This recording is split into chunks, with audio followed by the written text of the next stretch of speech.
പിതാവിൻ്റെയും പുത്രൻ്റെയും പരിശുദ്ധാത്മാവിൻ്റെയും നാമത്തിൽ ആമേൻ.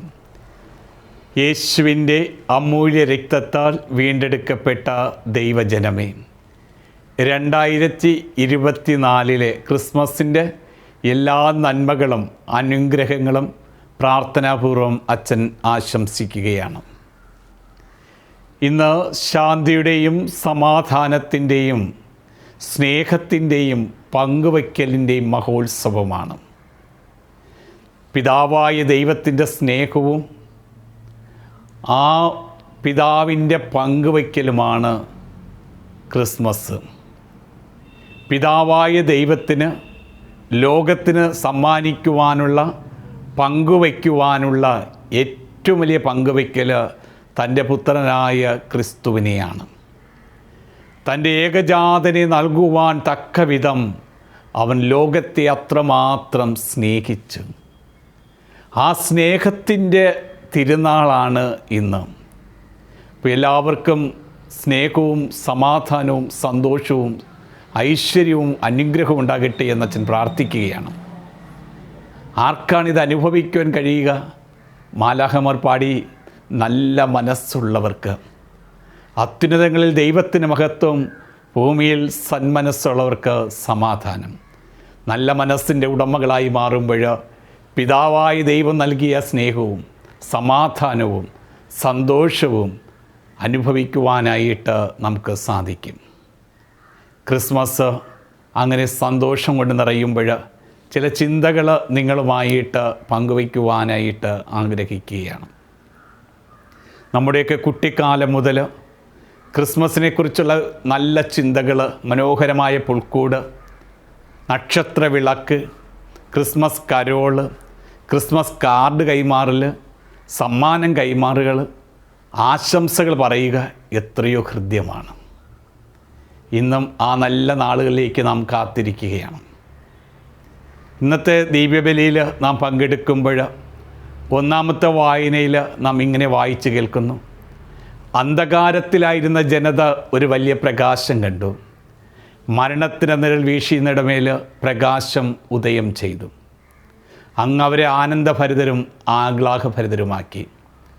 അതേ, പാപത്തിൻ്റെയും ശാപത്തിൻ്റെയും രോഗത്തിൻ്റെയും കഷ്ടനഷ്ടങ്ങളുടെയും അന്ധകാരത്തിലായിരിക്കുന്നവർക്ക് ഒരു പ്രകാശത്തിൻ്റെ മഹോത്സവമായിട്ട് ഈ വർഷത്തെ ക്രിസ്മസ് അനുഭവപ്പെടട്ടെ എന്ന് ആശംസിക്കുകയാണ്. പരിശുദ്ധ പിതാവ് ഫ്രാൻസിസ് പാപ്പ ഈ വർഷത്തെ ക്രിസ്മസ് സന്ദേശം നൽകിയപ്പോൾ അദ്ദേഹം ലോകത്തോട് ഇപ്രകാരം വിളിച്ചു പറഞ്ഞു: നീയാണ് ക്രിസ്മസ്, നീയാണ് ക്രിസ്മസ്.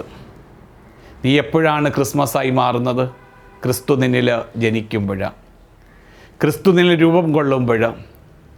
അതുകൊണ്ടാണ് അപ്പോസ്തലനായ പൗലോസ് പറയുന്നത്, ക്രിസ്തു എന്നിൽ രൂപം കൊള്ളുവാനായിട്ട് ഞാൻ ഈറ്റുനോവ് അനുഭവിക്കുന്നു. ഈ കഴിഞ്ഞ നാളുകളിൽ നാം അനുഭവിച്ച ദുരിതങ്ങളിൽ നിന്ന്, വേദനകളിൽ നിന്ന്, ഞെരുക്കങ്ങളിൽ നിന്ന് ഒരു മോചനത്തിൻ്റെ മഹോത്സവത്തിലേക്ക് നാം വരികയാണ്. പുതിയൊരു അനുഭവത്തിലേക്ക് വരികയാണ്. വീണ്ടും ജനിക്കണം. വിശുദ്ധ പത്രോസിൻ്റെ ജീവിതത്തിലേക്ക് നോക്കുമ്പോൾ അവന് യേശുവിനെ അനുകരിക്കുവാനായിട്ട് യേശുവിനോടൊപ്പമായിരിക്കുവാനായിട്ട് സാധിച്ചു. പക്ഷേ അവൻ്റെ പീഡാസഹനവും കുരിശുമരണവും ഒക്കെ കണ്ടപ്പോൾ പത്രോസ് ഒന്ന് പതറിപ്പോയി. പത്രോസ് യേശുവിൻ്റെ പീഡാസഹനത്തിൻ്റെ ആരംഭം മുതലേ പതറുന്നതായിട്ട് കാണാൻ സാധിക്കും. ഒരു സ്ത്രീയുടെ മുമ്പിൽ തമ്പുരാനെ തള്ളി പറഞ്ഞവനാണ്. ഒരു സ്ത്രീയുടെ മുമ്പിൽ പോലും ധൈര്യം കാണിക്കുവാൻ കഴിയില്ലാത്തൊരു മനുഷ്യൻ. പക്ഷേ പരിശുദ്ധാത്മാവ് വന്നു കഴിഞ്ഞപ്പോൾ അവൻ വളരെയേറെ ശക്തി പ്രാപിക്കുന്നു. അവൻ 3000-ലധികം ജനങ്ങളുടെ മുമ്പിൽ ക്രിസ്തുവിന് സാക്ഷ്യം നൽകുന്നു. അപ്പോൾ പിതാവായ ദൈവം നൽകിയ സമ്മാനം ക്രിസ്തുവാണ്. ആ ക്രിസ്തു ലോകത്തിന് നൽകിയത് പരിശുദ്ധാത്മാവിനെയാണ്. പരിശുദ്ധാത്മാവ് വന്നു കഴിയുമ്പോഴാണ് നമുക്ക് പുതിയ ജനനമുണ്ടാകുന്നത്. ഈ കാലഘട്ടം എന്ന് പറയുന്നത് സഭയുടെ കാലഘട്ടമാണ്. സഭയെ നയിക്കുന്നത്, നമ്മെ വിശുദ്ധീകരിക്കുന്നത്, നമ്മെ പഠിപ്പിക്കുന്നത് പരിശുദ്ധാത്മാവാണ്. ഇത് പരിശുദ്ധാത്മാവിൻ്റെ കാലഘട്ടമാണ്. പരിശുദ്ധാത്മാവ് വന്നു കഴിയുമ്പോൾ സാവൂൾ പൗലോസായി മാറി. നോക്കണേ, ഒരു ദർശനം, ഒരു സ്വരം, ആ മനുഷ്യൻ്റെ ജീവിതത്തിലുണ്ടാകുന്ന മാറ്റങ്ങൾ എന്താണ്? ക്രിസ്ത്യാനികളെ പീഡിപ്പിച്ച് നടന്ന മനുഷ്യൻ ക്രിസ്തു ശിഷ്യനായിട്ട് മാറുന്നു. അവന് വേണ്ടി അവസാനം രക്തസാക്ഷിയായി മാറുന്നു. എത്ര വലിയ അത്ഭുതകരമായ അനുഭവമാണ്. സക്കിയോസിൻ്റെ ജീവിതത്തിലേക്ക് വരുമ്പോൾ ജനങ്ങളുടെ മുമ്പിൽ, നാട്ടുകാരുടെ മുമ്പിൽ, ദേശവാസികളുടെ മുമ്പിൽ അവനൊരു പരിഹാസ വസ്തുവായിരുന്നു. അവന് പരിഹസിക്കപ്പെടുന്നവനായിരുന്നു. അവൻ്റെ വ്യക്തിത്വത്തെ, ജീവിതത്തെയൊക്കെ ചോദ്യം ചെയ്യുന്ന അനുഭവമായിരുന്നു. പക്ഷേ യേശു കൂടെ ഉണ്ടായപ്പോൾ, യേശു അവൻ്റെ ഭവനത്തിലേക്ക് പോയപ്പോൾ എല്ലാവരും അവനെ ശ്രദ്ധിക്കുന്നു. ആ കുടുംബത്തിന് രക്ഷ കൈവരുന്നു. നോക്കണേ, ആ പരിശുദ്ധാത്മാവിൻ്റെ ഇടപെടലാണ്. പാപിനിയായ സ്ത്രീയെ കല്ലെറിയുവാനായിട്ട് ജനം ക്രിസ്തുവിൻ്റെ മുമ്പിലേക്ക് കൊണ്ടുവരുമ്പോൾ യേശു ഒന്നും സംസാരിക്കുന്നില്ല. യേശുവിൻ്റെ സാന്നിധ്യം, ആ സാമീപ്യം അവളിൽ വലിയൊരു മാറ്റം സംഭവിക്കുന്നുണ്ട്. പക്ഷേ യേശു സംസാരിച്ചത് ജനത്തോടെയാണ്. നിങ്ങളിൽ പാപം ചെയ്യാത്തവൻ കല്ലെറിയട്ടെ എന്ന് പറയുന്നു. അവർ കല്ലൊക്കെ ഉപേക്ഷിച്ച് ഓടിപ്പോകുന്നു. പക്ഷേ അവളിലൊരു മാനസാന്തരം ഉണ്ടാകുന്നു. അവളുടെ ഹൃദയത്തിൽ ഈശോ ജനിക്കുകയാണ്. അതാണ് ക്രിസ്മസ്. പുതിയൊരു അനുഭവത്തിലേക്ക് വരുന്ന അനുഭവം. സമരിയക്കാരിയുടെ ജീവിതത്തിലേക്ക് നോക്കുക. അവൾ നട്ടുച്ച സമയത്ത് വെള്ളം കോരുവാനായിട്ട് വരികയാണ്. യേശുമായി സംസാരിക്കുന്ന അവസരത്തിൽ മൂടുപടം കൊണ്ട് ജീവിതത്തെ മറയ്ക്കുകയാണ്. പക്ഷേ യേശു ഒന്ന് അവളോട് പറയുന്നു, നിനക്ക് 5 ഭർത്താക്കന്മാരുണ്ടായിരുന്നു, ഇപ്പോഴുള്ളവനും നിൻ്റെ ഭർത്താവല്ല. നോക്കണേ, 5 എണ്ണം ഉണ്ടായിരുന്നു, ഇപ്പോഴുള്ളത് അപ്പോൾ 6ാമത്തതാണ്. 6 അപൂർണമാണ്. അപൂർണമായൊരു സംഖ്യയാണ്. നീ പൂർണ്ണതയിലേക്ക് വരണം. ക്രിസ്തു വന്നപ്പോൾ 7 ആയി. 7 പൂർണ്ണതായി. അവൾ പ്രേക്ഷിതയായിട്ട് മാറുകയാണ്. ഇന്നലകളിൽ അവൾ പാപിയായിട്ട് ജീവിച്ചുവെങ്കിൽ ഇന്ന് ക്രിസ്തു ശിഷ്യയായിട്ട് മാറുകയെന്ന്, ക്രിസ്തുവിനെ പ്രഘോഷിക്കുന്നവളായിട്ട് മാറുകയാണ്.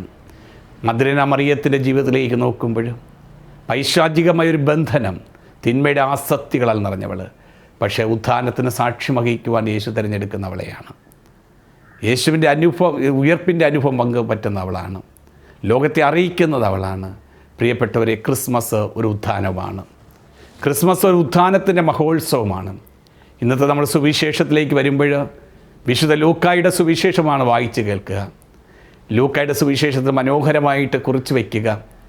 സകല മനുഷ്യർക്കും വേണ്ടിയുള്ള രക്ഷയുടെ സന്ദേശം ഞങ്ങൾ അറിയിക്കുന്നു. നമുക്കറിയാം, സമാന്തര സുവിശേഷങ്ങളിൽ ലൂക്കായുടെ സുവിശേഷം രക്ഷയുടെ സുവിശേഷമാണ്. അത് യഹൂദർക്ക് മാത്രമല്ല, വിജാതിയർക്കും രക്ഷ നൽകുന്നതാണ്. സകല മനുഷ്യർക്ക് വേണ്ടിയുള്ള സന്തോഷത്തിൻ്റെ സദ്വാർത്തയാണ് യേശുവിൻ്റെ ജനനം. അതറിയിക്കുകയാണ്. നമുക്കറിയാം, ലൂക്കയുടെ സുവിശേഷത്തിന് മറ്റൊരു പ്രത്യേകതയുണ്ട്. ഒരു ഇരട്ട സ്വഭാവമുണ്ട്. വായിക്കും തോറും ആ സുവിശേഷത്തിലുടനീളം ഒരു ഇരട്ട സ്വഭാവം കാണുവാനായിട്ട് സാധിക്കും. രോഗിയെക്കുറിച്ച് പറയുമ്പോൾ വൈദ്യനെക്കുറിച്ച് പറയുന്നു. രോഗാവസ്ഥയെക്കുറിച്ച് പറയുമ്പോൾ സൗഖ്യത്തിൻ്റെ അനുഭവത്തെക്കുറിച്ച് പറയുന്നു. പാപിയെക്കുറിച്ച് പറയുമ്പോൾ നീതിമാനെക്കുറിച്ച് പറയുന്നു. ഫരീസേനെക്കുറിച്ച് പറയുമ്പോൾ, ചുങ്കക്കാരനെക്കുറിച്ച് പറയുമ്പോൾ ഫരീസേനെക്കുറിച്ച് പറയുന്നുണ്ട്. നഷ്ടപ്പെട്ട ആടിനെക്കുറിച്ച് പറയുമ്പോൾ കണ്ടെത്തുന്ന ആടിനെക്കുറിച്ച് പറയുന്നുണ്ട്. നഷ്ടപ്പെട്ട നാണയത്തെക്കുറിച്ച് പറയുമ്പോൾ നാണയം കണ്ടെടുക്കുന്ന അനുഭവത്തെക്കുറിച്ച് പറയുന്നുണ്ട്. ധൂർത്തനായി ജീവിക്കുന്ന മകൻ്റെ കാര്യം പറയുമ്പോൾ സ്നേഹനിധിയായ പിതാവിനെക്കുറിച്ച് ലൂക്ക പറയുന്നുണ്ട്.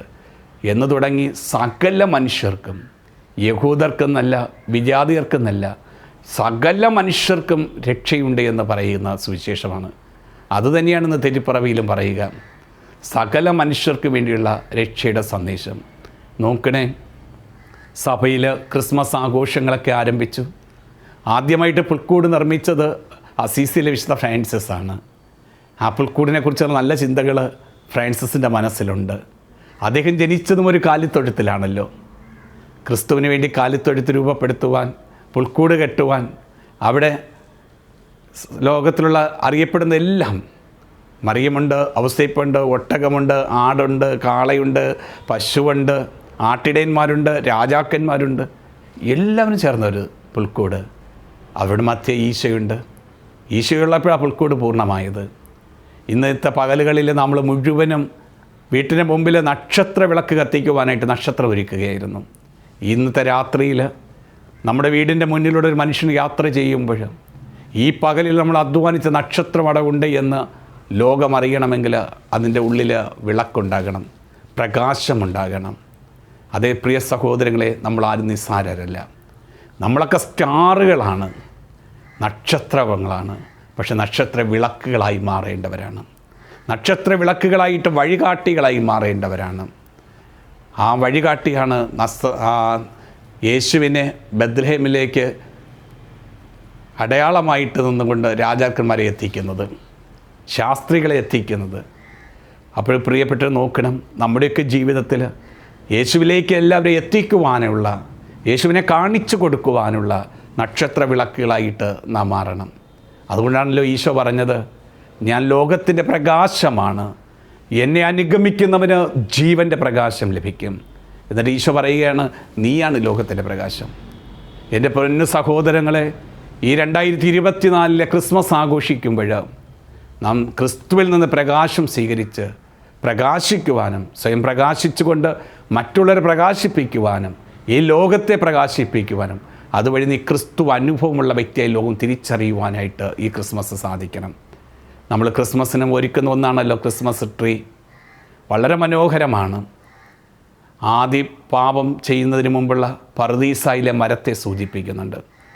പാപം നിറഞ്ഞ മനുഷ്യനെ പാപത്തിൽ നിന്ന് രക്ഷിക്കുവാനായിട്ട് മരണം കൈവരിച്ച കുരിശു മരത്തിന് വേണ്ടിയുള്ള മരം. ആ മരത്തിലേക്ക് നോക്കുമ്പോൾ എന്തുമാത്രം സമ്മാനപ്പൊതികളുണ്ട്, എന്തുമാത്രം അലങ്കാരങ്ങളുണ്ട്. അതിനകത്തും നമ്മൾ മണിനാദം മുഴക്കുന്നുണ്ട്, മണി കെട്ടുന്നുണ്ട്. പ്രിയപ്പെട്ടവരെ, നമ്മുടെ ജീവിതം മറ്റുള്ളവർക്ക് സമ്മാനമായിട്ട് മാറണം. ഈ ദിവസങ്ങളിലെ സുവിശേഷങ്ങളിലൂടെ കടന്നു പോകുമ്പോൾ സത്രത്തിൽ അവർക്ക് സ്ഥലം ലഭിച്ചില്ല എന്നൊരു വചനം കാണുന്നുണ്ട്. സത്രമെന്ന് പറയുന്നത് ഇടമില്ലാത്തവന് ഇടമായി മാറേണ്ടവനാണ്, അഭയമില്ലാത്തവന് അഭയമായി മാറേണ്ട ഇടമാണ് സത്രം.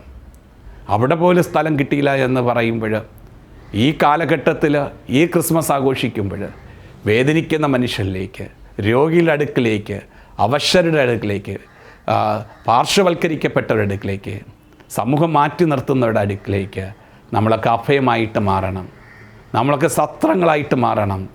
അപ്പോൾ നമുക്ക് ആ പരിഭവവും ആ പ്രയാസവും പ്രതിസന്ധികളൊക്കെ തരണം ചെയ്യുവാനായിട്ട് സാധിക്കും. ഈശോ എന്നിൽ വന്ന് ജനിക്കും, എൻ്റെ ഹൃദയം പുൽക്കൂടായിട്ട് മാറും. അപ്പോൾ ഈശോയ്ക്ക് സത്രത്തിൽ സ്ഥലം കിട്ടിയില്ല എന്ന് ഞാൻ കരയേണ്ട കാര്യമില്ല. ഇന്നും സത്രമായി മാറുന്ന ഞാനാണ്. ക്രിസ്തു എന്നിലാണ് വന്ന് ജനിക്കുന്നത്. അപ്പോഴാണ് നമുക്കൊരു സന്തോഷമുണ്ടാകുന്ന, ആഹ്ലാദമുണ്ടാകുന്നു, കരോള് പാടുന്നു, അല്ലേ? എല്ലാ മനുഷ്യരെയും പാടി ദൈവത്തിലേക്ക് എത്തിക്കുകയാണ്. അത്യുന്നതങ്ങളിൽ ദൈവത്തിന് മഹത്വം, ഭൂമിയിൽ സന്മനസ്സുള്ള മനുഷ്യർക്ക് സമാധാനം. വീണ്ടും ഞാൻ നിങ്ങളുടെ ചിന്ത കൊണ്ടുപോവുക സമ്മാനപ്പൊതികൾ കൈമാറുവാനായിട്ടാണ്. നമ്മൾ പങ്കുവയ്ക്കണം മക്കളെ. ഈ ക്രിസ്മസ് ദിനങ്ങളിൽ നമുക്കുള്ളത് പങ്കുവയ്ക്കണം. ദൈവത്തിന് പങ്കുവയ്ക്കാനുണ്ട് തൻ്റെ പുത്രനെയെങ്കിൽ, ആ പുത്രന് പങ്കുവയ്ക്കാനുള്ളത് പരിശുദ്ധാത്മാവിനെയാണെങ്കിൽ, ആ പരിശുദ്ധാത്മാവിൻ്റെ നിയന്ത്രണത്തിലായിരിക്കുന്ന നമുക്കും പങ്കുവയ്ക്കുവാനായിട്ടുണ്ട്. പങ്കുവയ്ക്കണം. ഇത് പങ്കുവയ്ക്കലിൻ്റെ മഹോത്സവമാണ്. അതുപോലെ തന്നെ ആശംസകൾ പറയണം. നല്ല മനുഷ്യർക്ക് സമാധാനം ആശംസിച്ച മാലാഖമാരെ പോലെ നമ്മൾ മറ്റുള്ളവർക്ക് സമാധാനം കൊടുക്കുവാനായിട്ട്, സമാധാനം ആശംസിക്കുവാനായിട്ട് സാധിക്കണം. അപ്പോഴാണ് ക്രിസ്മസ് അത് അർത്ഥപൂർണ്ണമാകുന്നത്. ഞാൻ ജീവിക്കുന്നു, എന്നിൽ ഞാനല്ല, എന്നിൽ ക്രിസ്തുവാണ് ജനിച്ചു എന്ന്, ജീവിക്കുന്നു എന്ന് പറയുവാൻ അപ്പോസ്തലനായ പൗലോസിനോടൊപ്പം പറയാനായിട്ട് സാധിക്കണം. ഈ ക്രിസ്മസ് നമ്മുടെ ജീവിതത്തിൽ ഈ നക്ഷത്ര വിളക്കായിട്ടും പുൽക്കൂടായിട്ടും ക്രിസ്മസ് കരോളായിട്ടും ക്രിസ്മസ് പാപ്പയായിട്ടൊക്കെ കടന്നു വരും. വിശുദ്ധ നിക്ലോസ് ആണല്ലോ നമുക്കറിയാം ക്രിസ്മസ് പാപ്പ. നോക്കണേ, തൻ്റെ മെത്രാസന മന്ദിരത്തിൽ നിന്ന് പാവപ്പെട്ടവർക്കുള്ള പൊതികളുമായിട്ട് ഇറങ്ങിത്തിരിച്ച് തെരുവിൽ ചെന്ന് പാവപ്പെട്ട മനുഷ്യരെ കണ്ട് അവർക്ക് സമ്മാനം കൈമാറിയ ഒരാൾ പാപ്പ, ഒരു മെത്രാൻ. ആ സെൻറ്റ് നിക്ലോസിനെ പോലെ നമ്മുടെയൊക്കെ ജീവിതത്തിൽ നമ്മളൊക്കെ ഒന്ന് വിട്ടിറങ്ങണം. നമ്മുടെ കുടിലുകളും കൊട്ടാരങ്ങളും നമ്മുടെയൊക്കെ മെത്രാസന മന്ദിരങ്ങളൊക്കെ വിട്ടിറങ്ങണം. ദരിദ്രരുടെ അടുത്തിലേക്ക് പോകണം, വേദനിക്കുന്നവൻ്റെ അടുക്കിലേക്ക് പോകണം. അല്ല, മറ്റുള്ളവരെ വേദനിപ്പിക്കേണ്ട ജീവിതമല്ല നമ്മുടെ ജീവിതം. വിശുദ്ധ നിക്ലോസിനെ പോലെ സമ്മാനം കൊടുക്കണം. പക്ഷേ ഇന്ന് ക്രിസ്മസ് പാപ്പയുടെ വേഷം നോക്കുക. ഞാൻ ഓർക്കുന്നു, എൻ്റെ കുട്ടിക്കാലത്ത് ക്രിസ്മസ് പാപ്പമാരെ കാണുന്നത് വൈദിക വസ്ത്രം ധരിച്ചു കൊണ്ടുവരുന്നതാണ്. അവർ വന്ന് ചോദിച്ച് അച്ഛൻ മരുന്ന് വാങ്ങിക്കൊണ്ടുപോയി കരോളിനൊക്കെ ഉപയോഗിച്ച് അത് ഒരാഡംബരമായിരുന്നു. പക്ഷേ ഇന്നോ, ഏതാനും വർഷങ്ങൾക്ക് മുമ്പ് കൊക്കോകോള കമ്പനിക്കാരൻ അവൻ്റെ പരസ്യത്തിന് വേണ്ടി എടുത്ത ഡ്രസ് കോഡാണ് ഇന്ന് ക്രിസ്മസ് പാപ്പയ്ക്ക് വേണ്ടി ഉപയോഗിക്കുന്നത്. നോക്കണേ, കച്ചവട മനോഭാവത്തിലേക്ക്, കച്ചവടത്തിൻ്റെ പരസ്യത്തിലേക്ക് കടന്നു പോകുന്നു. പ്രിയപ്പെട്ടവരെ, വിശ്വാസം കച്ചവടം ചെയ്യേണ്ടതല്ല, പൗരോഹിത്യം കച്ചവടം ചെയ്യേണ്ടതല്ല. ക്രിസ്തുവിന് വേണ്ടി ജീവിക്കുവാനായിട്ട് സാധിക്കണം. നക്ഷത്ര വിളക്ക് നോക്കി നീ നടക്കണം. നക്ഷത്ര വിളക്ക് എപ്പോൾ നിന്ന് നഷ്ടപ്പെടുന്നോ അപ്പോഴേക്ക് നീ പാപത്തിൻ്റെ ചെളി കുഴിയിൽ വീണു പോകും. ഈ 2024 ക്രിസ്മസ് ആഘോഷിക്കുമ്പോൾ ഏറെ സന്തോഷത്തോടെ ആനന്ദത്തോടെ അച്ഛൻ പറയട്ടെ, നീയാണ് ക്രിസ്തു, നീയാണ് ക്രിസ്മസ്, നീ തന്നെ നിനക്ക് പ്രകാശം, നീ തന്നെയാണ് നിൻ്റെ ജീവിതത്തിൽ പിതാവിനെ കണ്ടെത്തേണ്ട വഴി. ആ വഴിയിലൂടെ നീ തന്നെ നടന്ന് അപ്പൻ്റെ അടുത്തേക്ക് എത്തിച്ചേരണം. പ്രിയപ്പെട്ടവരെ, ഈ ക്രിസ്മസ് നമ്മുടെ ജീവിതത്തിൽ ആനന്ദവും ആഹ്ലാദവും നൽകട്ടെ. ഏവർക്കും ക്രിസ്മസിൻ്റെ എല്ലാ മംഗളങ്ങളും നന്മകളും നേരുന്നു. ദൈവം നമ്മെ സമർത്ഥമായി അനുഗ്രഹിക്കട്ടെ. നമുക്കൊന്ന് പ്രാർത്ഥിക്കാം. കാരുണ്യവാനും സ്നേഹനിധിയുമായ ദൈവമേ, സ്വർഗീയ പിതാവേ, അന്ധകാരത്തിലായിരുന്നൊരു ജനത വലിയ പ്രകാശം കണ്ടു. മരണത്തിന് നിഴൽ വീശി നടുമേൽ പ്രകാശം ഉദയം ചെയ്തുവല്ലോ. കർത്താവെ, അങ്ങയുടെ തിരുപ്പിറവി ആഘോഷിക്കുമ്പോൾ, അങ്ങയുടെ മനുഷ്യാവതാരത്തിൻ്റെ മഹാരഹസ്യം ഞങ്ങൾ പ്രഘോഷിക്കുമ്പോൾ, ഞങ്ങളിൽ അന്ധകാരത്തിൻ്റെ എല്ലാ പ്രവൃത്തികളെയും അന്ധകാരത്തിൻ്റെ മനോഭാവങ്ങളെയും ചിന്തകളെയും ഉന്മൂലനം ചെയ്യണമേ. നിരാശകളും ദുഃഖങ്ങളും അപകർഷാബോധങ്ങളും കുറ്റബോധവും ഞങ്ങളിൽ നിന്ന് എടുത്തു മാറ്റി പ്രകാശം കൊണ്ട് നിറയട്ടെ. ഞാൻ മറ്റൊരു ക്രിസ്തുവായി ജീവിക്കട്ടെ. അനേകർക്ക് ഞാൻ ക്രിസ്തുവിനെ പകർന്നു കൊടുക്കുന്ന, ക്രിസ്തുവിനെ സമാനമായി നൽകുന്ന ക്രിസ്തു അനുഭവമുള്ള വ്യക്തിയായി മാറട്ടെ. ലോകം മുഴുവനെയും കർത്താവെ, ഇന്ന് അങ്ങിപ്പിറവി തിരുനാൾ ആഘോഷിക്കാൻ ഒരുങ്ങുന്നവരെയും സകല മിഷണറിമാരെയും മിഷൻ പ്രവർത്തനങ്ങളെയും ലോകത്തിലെ പീഡനം കൊണ്ട് ദുരിതം അനുഭവിക്കുന്ന, വിശ്വാസം പ്രഘോഷിക്കുവാൻ സാധിക്കാതെ പ്രതിസന്ധികളിലായിരിക്കുന്ന വ്യക്തികളെയും സ്ഥലങ്ങളെയും ഇടങ്ങളെയും സമർപ്പിക്കുന്നു. എല്ലാവരിലും നിൻ്റെ മാലാഖ അറിയിച്ച ആ സന്ദേശം, ആ മഹത്വത്തിൻ്റെ സന്ദേശം, ആ സമാധാനത്തിൻ്റെ സന്ദേശം എല്ലാ മക്കൾക്ക് അനുഭവിക്കുവാൻ ഇടയാകട്ടെ. പരിശുദ്ധ അമ്മേ, മാതാവേ, വിശുദ്ധ യൗസേ പിതാവേ, ദിവ്യശിശുവിന് വേണ്ടിയിട്ട് ഒരു സത്രം അന്വേഷിച്ച് നടന്നതും ആ ശിശുവിനെ രക്ഷിക്കുവാൻ വേണ്ടി പാലായനം ചെയ്തതും മരപ്പണി ചെയ്ത് അധ്വാനിച്ച് പുലർത്തി കുടുംബത്തിൻ്റെ വിശുദ്ധിയുടെ പൂർണ്ണരെത്തിച്ച വിശുദ്ധ യൗസേ പിതാവേ, ഈ ക്രിസ്മസ് ദിനങ്ങളിൽ ഞങ്ങളുടെ കുടുംബങ്ങളിൽ വിശുദ്ധീകരണം തരണമേ. മദ്യത്തിൻ്റെയും ലഹരിയുടെയൊക്കെ പുറകെ, ആഘോഷങ്ങളുടെ പുറകെ പോകാതെ ക്രിസ്തു അനുഭവത്തിൽ വളരുവാൻ ഞങ്ങൾക്ക് വേണ്ടി പ്രാർത്ഥിക്കണമേ. വിശുദ്ധ മിഖായിലെ, വിശുദ്ധ ഗബ്രിയേലെ, വിശുദ്ധ റാഫായിലെ ഞങ്ങളെ കാക്കുന്ന കാവൽ മാലാഖമാരെ, പുണ്യാത്മാക്കളെ ഞങ്ങൾക്ക് വേണ്ടി പ്രാർത്ഥിക്കണമേ. കർത്താവായ ക്രിസ്തു വഴി ഞങ്ങൾ സമർപ്പിക്കുന്ന പ്രാർത്ഥന കേട്ടുകൊള്ളണമേ. എല്ലാ പ്രിയ സഹോദരങ്ങൾക്കും ക്രിസ്മസിൻ്റെ എല്ലാ നന്മകളും അനുഗ്രഹങ്ങളും പ്രാർത്ഥനാപൂർവ്വം ആശംസിക്കുന്നു. ദൈവം നമ്മെ സമർത്ഥമായിട്ട് അനുഗ്രഹിക്കട്ടെ. ഒത്തിരി സന്തോഷമുണ്ട്, ഒത്തിരി ആനന്ദമുണ്ട്. ദൈവത്തിൻ്റെ കൃപ നിങ്ങളിലുണ്ടാകട്ടെ. നന്ദി.